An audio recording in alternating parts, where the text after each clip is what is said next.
situación se torna complicada. Estamos aquí en la calle Buenos Aires al 800, donde pasan las hordas de motos gritándole a los vecinos y por supuesto viendo a ver qué negocio pueden saquear. Los locales comerciales siguen siendo saqueados, en este caso fue un local de motos. Saqueo total. Esto no es hambre, esto no es hambre. Esto es vandalismo, señor, es vandalismo. Aprovechan la situación de la policía que no tiene nada que ver, pero bueno, esto no es hambre.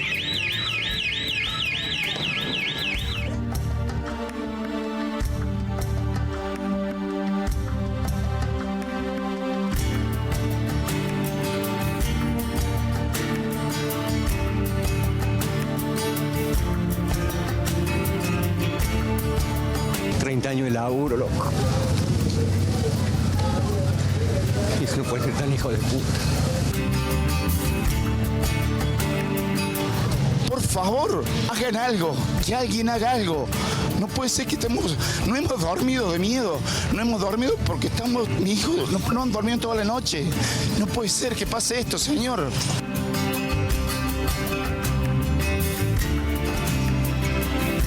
Se metieron al negocio de mi hermana que tiene mercería y después se metieron en la casa y se llevaron todo, pero todo lo de mi casa, todo, no me quedó nada.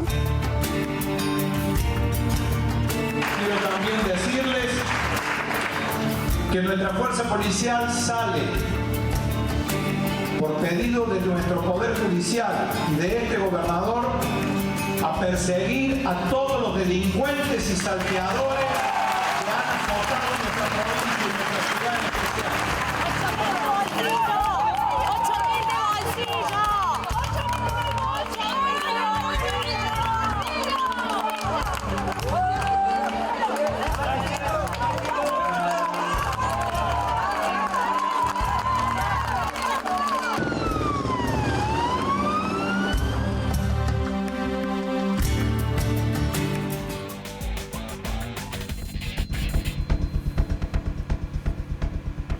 Abrimos el segundo bloque de Redacción Abierta, lo que veían ahí, el compilado que hizo la producción, que hemos estado reflejando en los diferentes espacios de los CCRT, con imágenes la mayoría del 4 de diciembre, si bien había algunas imágenes del 3, pero eran del 3, del 4, del 5 de diciembre, lo que fue este acuartelamiento policial y un momento bisagra, si se quiere, para estos 40 años de democracia en Córdoba, porque bueno, no solamente se trató de una protesta salarial que llevó a lo que todos de alguna u otra manera vivimos, sino también un quiebre en la sociedad cordobesa. Adolfo Ruiz es periodista, Valeria Plaza es doctora en Ciencias Sociales, investigador del CONICET, y Jorge Jofré, titular de la Diplomatura en Seguridad Ciudadana de la Blas Pascal. ¿Cómo les va? Buenas noches, gracias por venir. Buenas noches. Buenas noches. Para recordar un poco y refrescar la memoria, Adolfo, ¿cómo se llega a este conflicto?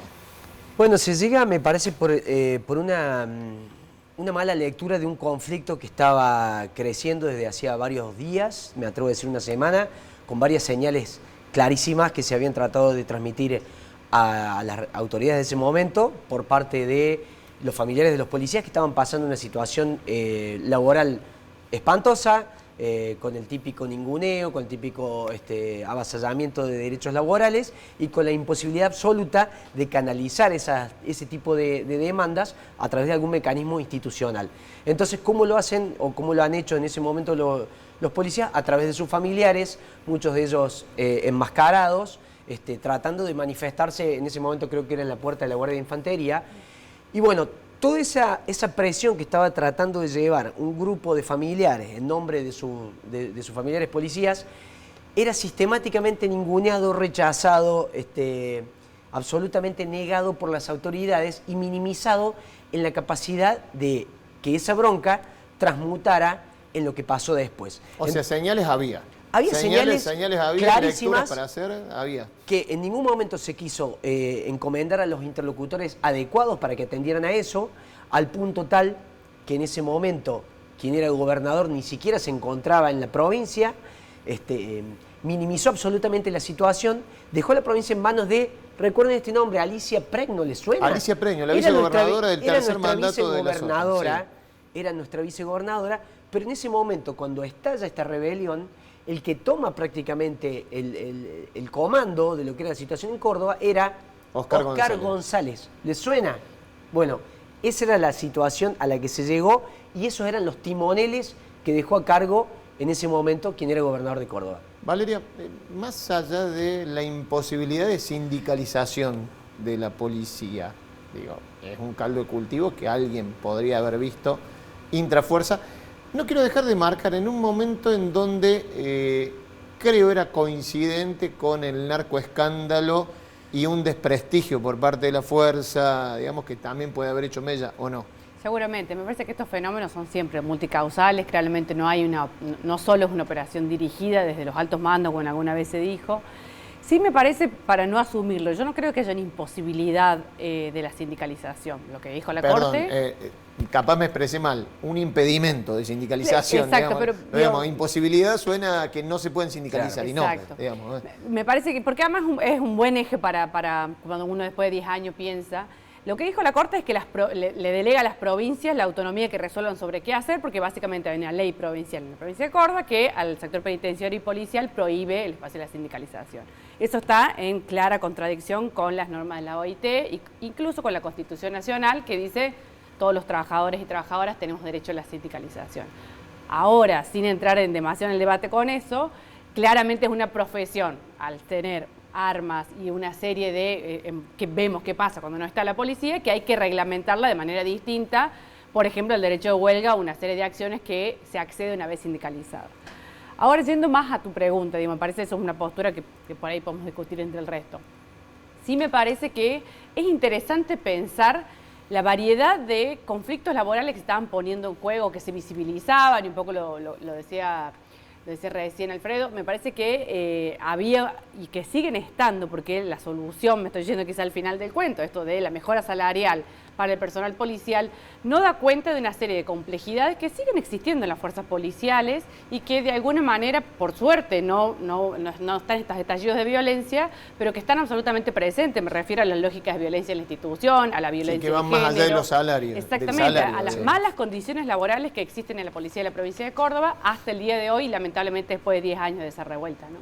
Jorge, ¿cómo lo ves vos? Y en realidad es precisa el diagnóstico y el análisis histórico que ellos han hecho, pero a mí me gustaría ir un poquito más atrás. Yo creo que este grave problema que quedó grabado a fuego en la memoria de los cordobeses tiene que ver con el franco abandono de la política del escenario de negociación y relega ese escenario para utilizar la fuerza para la imposición de los órdenes que pretende desplegar. Esto lo vemos en la forma también en la que centra el accionar de seguridad y todo su esquema de seguridad en este modelo jerárquico, piramidal, exageradamente apegado a un modelo castrense. Sí, que lo has remarcado más de una ocasión, digamos. Exacto, pero en este punto, en el año 2007, vos tenés que había 13.000 policías en Córdoba, en el año 2007. En el año 2000, ese mismo año, en el año 2008, se empezó a discutir qué hacíamos. ¿Mejorábamos las condiciones y exigíamos más a los policías o duplicamos con esos mismos sueldos de miseria el número de policías? Y se eligió francamente eso, duplicar el número de policías con sueldos de miseria, sin exigencias académicas, a tal punto que se abrieron las escuelas para que entraran en las escuelas de suboficiales gente que no tenía título secundario.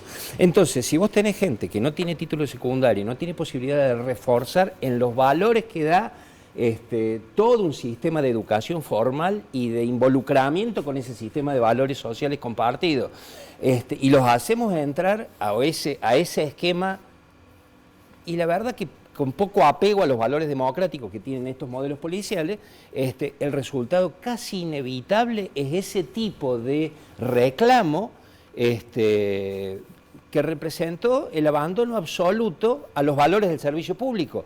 ¿Pero por qué? Porque se priorizó el número a la calidad en cuanto a una policía que se constituya a partir de lo que decían en el bloque anterior, un paradigma social basado en la convivencia igualitaria. No, el paradigma es un esquema en el cual debe reprimirse cualquier tipo de sistema de violencia social. Ahora, en la lectura que vienen haciendo, 10 años después, no por ser agorero, pero digo, las cosas no han cambiado mucho. Me quiero ir, acá le voy a decir a la producción que me prepare el tape que habíamos recortado con el ex jefe de policía Julio César Suárez, uno de los que podría decirse, entre comillas, sale victorioso de ese momento, pero quiero que escuchen algo que marca el ex jefe de policía de aquel momento.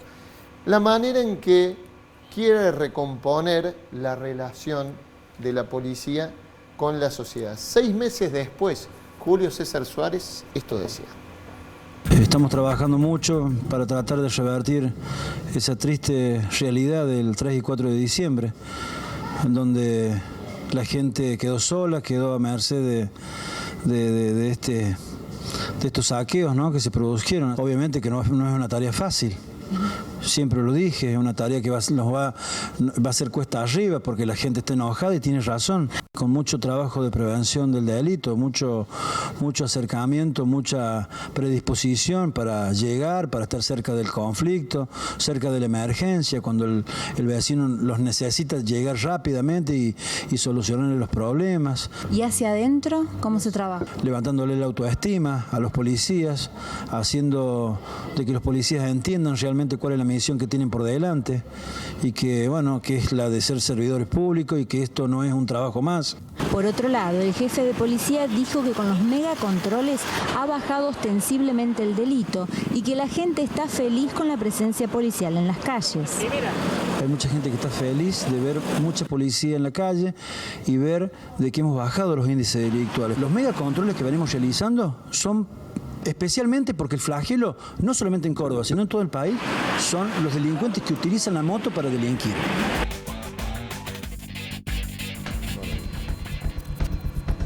Palabras textuales del ex jefe de policía que creo que también van en el sentido de los análisis que hacían, ¿no? Dice el ex jefe de policía, ya vamos a hablar sobre el tema de las racias, porque en ese momento se hicieron racias masivas, pero dice, la gente está feliz de ver mucha presencia policial, lo que le terminaría dando la razón a duplicar el número sin importar cómo, ¿no? ¿Vale? Sí, básicamente sí, cuál es el resultado que se busca, ¿no?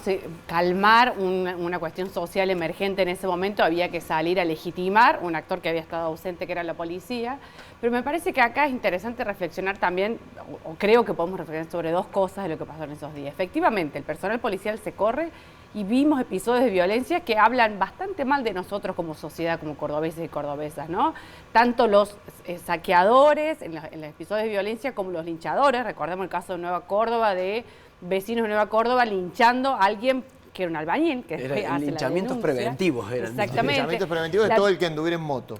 Esa violencia colectiva que emergió y que efectivamente las imágenes nos dan cuenta de que la necesidad del personal policial en la vía pública, también es importante reflexionar para pensar que no solo tenemos que cambiar la policía, me parece que socialmente hay que reestructurar y repensar el uso de la violencia como lógica de resolución. Y lo que se fue fogoneando en esos días el cordobesismo se asienta un poco en eso, ¿no? En la otredad, en el otro que era capaz de todo, comerciantes que ponían a hervir agua por si venía el saqueador y con algo había que tirarle, en el caso de los que no estaban armados, ¿no? Eso sí me parece que es... por eso el discurso de Suárez es oportuno. Dice, bueno, efectivamente, cuando vuelve la policía después de este caos social, todos los vecinos sentimos cierta tranquilidad. Ahora, eso es falaz en términos ni de la reducción del delito, ni lo que genera en términos de lo que efectivamente queremos los ciudadanos, no es ver policías, queremos estar más seguros y seguras, ¿no? Lo voy a sumar a esta mesa. También venimos hablando sobre estos 10 años que transcurrieron desde los saqueos de el 3 y 4 de diciembre, a Miguel Robles, especialista en seguridad, ex subsecretario de Delitos Complejos de la Nación. Miguel, ¿cómo te va? Buenas noches, gracias por estar nuevamente por aquí. ¿Cómo estás, Martín? Buenas noches a vos y a toda la mesa. Bueno, habrás escuchado parte de lo que venimos analizando, incluso recién pusimos la palabra de quien fue ex jefe de policía después del acuartelamiento, de Julio César Suárez, pero quiero una primera evaluación tuya de estos, no sé, una lectura a 10 años de lo que fue aquel momento. Bueno, mira, Martín, antes que nada, no pude escuchar la parte anterior del programa, no pude escuchar los panelistas, estaba en una reunión, pero básicamente reflexionar sobre lo que pasó hace 10 años, en algún momento se torna un poco complejo porque vos sabés que fui actor de todos esos hechos. Por otro lado, se trató de una cuestión muy compleja. El año 2013 fue muy complejo, pero básicamente si te lo tengo que rescatar en una línea, te diría que la circunstancia de la policía de haber dejado por un reclamo sectorial absolutamente abandonado a su suerte a los cordobeses y cordobesas es absolutamente injustificable. Ahora, la lectura previa de ese conflicto, había señales que se venían dando. ¿Se hizo bien? ¿No se hizo? Había muchas señales que se vienen dando y hay cuestiones que creo que hay que analizar en profundidad, ¿no? Todavía no hemos esclarecido la situación vinculada con la visita de Sergio Berni a la provincia de Córdoba en pleno narcoescándalo, cuál fue la función, porque algunos hechos vinculados con esa visita creo que serían claves para poder entender algunas cuestiones que se dieron esa noche, ¿no? Por ejemplo, y concretamente la falta de asistencia del gobierno federal a la provincia de Córdoba. Los cordobeses esa noche, Martín, quedaron absolutamente solos, quedamos absolutamente solos, cuando teníamos una estructura de gendarmería en la escuela de Jesús María, muy importante, y cuando además teníamos la presencia de la región 2 en la provincia de Santa Fe, que es una de las regiones más importantes y que estaba a 5 horas de desplazamiento, ¿no? Pareciera como que alguien también sacó provecho de esta situación. No nos olvidemos que al mismo tiempo que se daba en la provincia de Córdoba el hecho del narcoescándalo, en la provincia de Santa Fe se detenía al jefe de policía acusándolo de narco, lo cual no quiero entrar en las consideraciones vinculadas con esos hechos, pero pareciera que en la provincia de Buenos Aires en ese momento no había ningún tipo de problemas en relación a la policía de la provincia de Buenos Aires. Creo que hay que ser justos a la hora de analizar estos hechos y si bien la situación obedece a cuestiones seguramente internas que claramente creo que los historiadores, por ahí por parte de perspectiva, o sería muy extenso dar todos los detalles, se venían gestando entre la policía, había señales, había una crisis de representatividad dentro de la policía de la provincia de Córdoba, pero también fue aprovechado por actores externos que sacaron su buen provecho de la situación. Ya vamos a entrar en el análisis político, porque también con la producción hemos separado las idas y vueltas entre lo que decía el gobernador, lo que dijo en ese momento quien fue apuntado por no enviar asistencia, sobre todo, vos decías recién Sergio Berni, sino Jorge Capitanich también, quien fue un actor importante en ese momento. Pero vuelvo un toquecito a lo que decíamos recién con respecto a esa recomposición que por lo menos intenta o dice intentar el jefe de policía de aquel momento, Julio César Suárez, a 6 meses, con más presencia policial, con racias masivas. Hubo algo que se quebró, si se quiere, en la relación de la sociedad cordobesa, lo analizaba Valeria recién, como una especie de contrato que se quebró, y la respuesta fue, bueno, sacar esa policía a la calle, hacer racias masivas, detener a todo el que anduviera en moto sin casco por las dudas. ¿Cómo ves esa resolución? ¿Qué impregnó esa resolución? No, claramente, Martín, se aprovechó para dar un giro hacia un sentido que no era el esperado ni buscado, ¿no? Esto de hacer racias fue sumamente criticado y se detuvo gracias a la acción del Poder Judicial, ¿no? Concretamente, una acción del juez de control, por ese momento el doctor Gustavo Reinaldi, que detuvo todo esto, lo cual no convalida, pero para ser justo creo que tenemos que analizar el motín en lo que fue lo previo, lo que fueron los hechos durante esa noche y las consecuencias posteriores, ¿no? No nos olvidemos de dos cosas, Martín. En primer lugar, yo tuve que declarar en la causa que se inició por el supuesto falta, omisión de auxilio que hubo hacia la provincia de Córdoba, que llevó la doctora López de Filonio. En segundo lugar, hubo altos jefes policiales, entiendo que uno de ellos fue Julio César Suárez, que estuvieron de carpeta justamente esa noche, Por lo tanto, vos fijate cómo la acción dentro del motín no tiene que ver con la cuestión posterior, o mejor dicho, fue aprovechado intencionalmente con otro sentido. Miguel, muchas gracias por sumarte como siempre a Redacción Abierta. Gracias a ustedes. Bueno, hacíamos referencia recién a estos enfrentamientos verbales cruzados entre la nación y la provincia. Justamente el gobernador de aquel momento, que regresó de urgencia de un viaje en el exterior, estaba viajando a Colombia, y el jefe de gabinete se cruzaban sobre lo que era el pedido de asistencia o la negativa o no del gobierno nacional. Lo vemos y lo charlamos acá. De acuerdo a la respuesta que recibimos hoy, es como si los cordobeses tuviéramos que quemar nuestro documento nacional de identidad, porque pareciera ser que hay algunos que no nos consideran parte de la República Argentina. Yo he podido escuchar, y acá en este teléfono no hay ningún llamado del gobernador José Manuel de la Sota, no hay ningún llamado.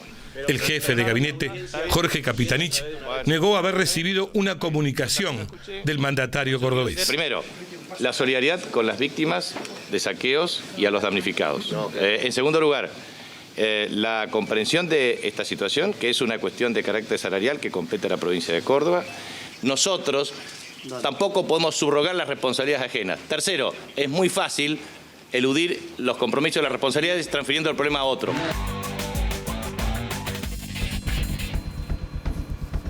Vale decir, lo comentaba recién Miguel Robles, que el integrante del Ministerio de Seguridad de la Nación, que, bueno, en esa causa donde fueron imputados Jorge Capitanich, Cecilia Rodríguez y el Sergio Berni, el subsecretario de Seguridad, no hubo condenas. Adolfo, ¿qué lectura haces vos de eso?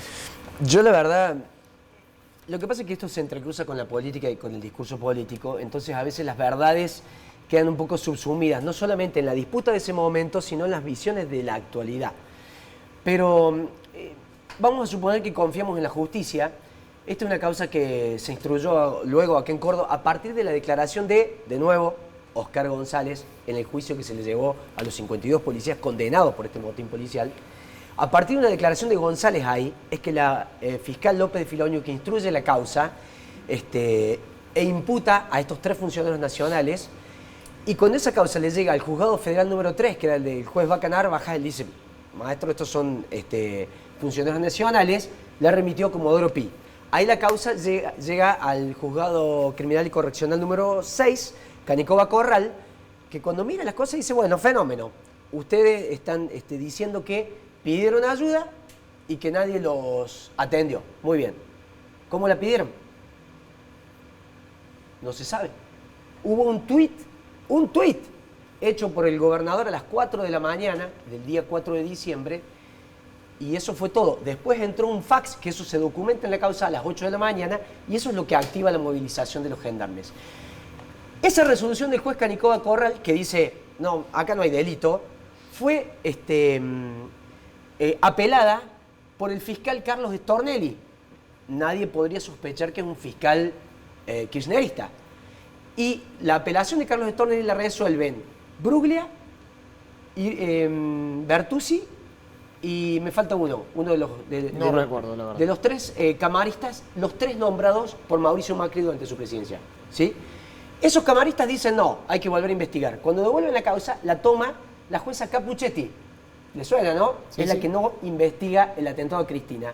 Y fue la última jueza federal designada por Macri.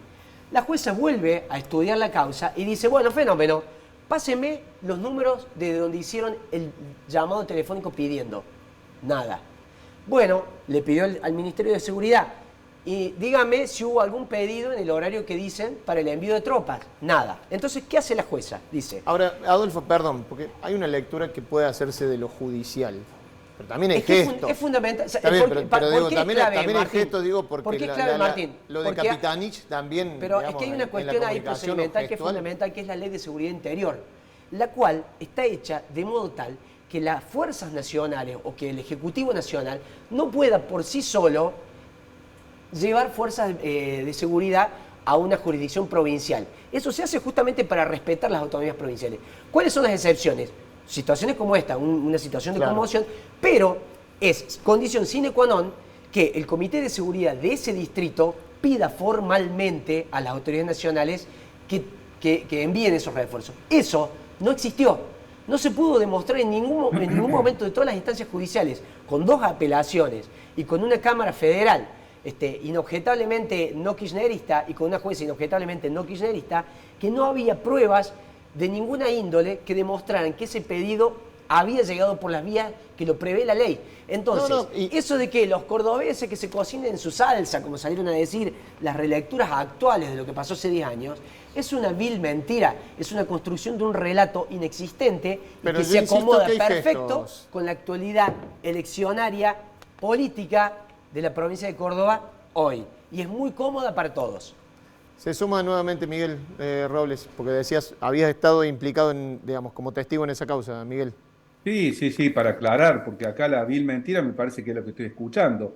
Yo personalmente lo llamé a Sergio Berni, al teléfono que tenía personalísimo de él, porque ustedes saben, yo venía del Ministerio de Seguridad. Él mismo me atendió. Yo eso lo declaré en la causa.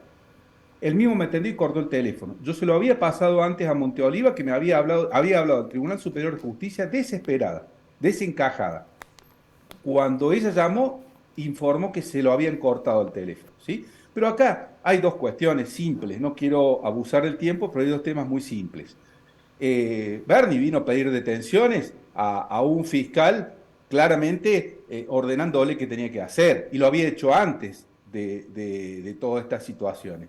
Claramente había una necesidad política. Y en segundo lugar, Córdoba ardía. Si uno prendía la televisión, Córdoba ardía. Esta tontería de que nosotros tenemos que estar probando quién se llamó, pero como yo digo, yo declaré y aporté mi información. Yo mismo llamé a Sergio Berni de mi teléfono y a su teléfono personal. Y la situación es que nadie veía la televisión de lo que estaba pasando, nadie se podía comunicar, por lo menos para saber si había alguna necesidad. Entonces, cuando uno dice vil mentira, ¿quién está mintiendo? ¿El que quiere crear una situación que no existió o lo que estuvimos en ese momento? Porque claramente esto fue lo que ocurrió, Martín. Disculpa, pero quería intervenir porque me parecía realmente una situación muy grave que se sigue construyendo. Yo me pregunto, ¿a qué vino Berni antes para hablar con el fiscal del narcoescándalo? ¿Sí? Si no fue para pedir detenciones orientadas a ciertas personas con las que él personalmente tenía bronca, ¿sí? Y eso nunca quedó claro. No quiero que esto se torne una discusión No, entre está bien. solo 2 panelistas. Yo simplemente me basaba en el fallo de la jueza y en la apelación de la Cámara Federal de Apelaciones. Digamos, si esa prueba no esta está... noche con la escopeta en la mano, tuve esta noche con la escopeta en la mano. Por eso, yo no puedo dudar de eso, la poca institucionalidad por que hubo en ese lugar. Y yo mismo llamé por teléfono y Berni me cortó el teléfono. Bueno, está bien, es un dato que evidentemente la jueza Capuchetti en ese momento o no dispuso esa información o no le dio importancia. ¿Me queda creer eso, Miguel? Gracias, Miguel. Gracias a ustedes y disculpen la interrupción. No, está bien. Quería aclararlo, Está bien. digamos, quería entrar, digamos, bueno, tampoco quería que se tornara una discusión entre por 2 supuesto. invitados, digamos que, bueno, tendrán ópticas diferentes, más allá de que, bueno, hay datos certeros de esa noche. Valeria. A mí me parece que comparto con Adolfo, perdón, que dije mal el nombre, que efectivamente hay una lectura construida hoy que matiza algunas cuestiones que yo les ponía en relieve hace rato, ¿no? Esto que fue solo una cuestión de disputa política.